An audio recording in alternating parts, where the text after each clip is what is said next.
Hello friends, welcome back to the new video. Today video title guys, how to unlock apps in a Technophone mobile. Guys, you want to unlock these apps, like which app guys you have logged in your Technophone, and guys you want to unlock.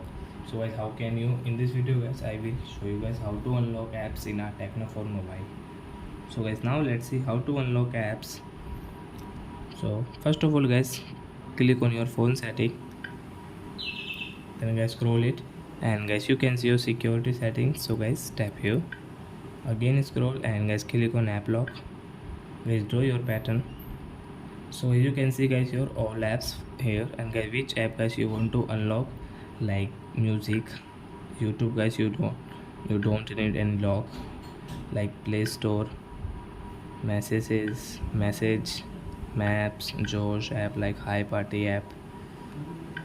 So I don't want to lock this. Gmail I want to lock, file I don't need. So guys you can unlock from here guys. Tap here this blue lock to unlock guys, you can see. So guys you can see YouTube is not lock.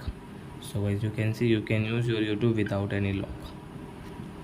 So I hope friends you have understood how to unlock apps in our Technophone. So that's it guys, thanks for watching. Now we will meet on next video with new topic.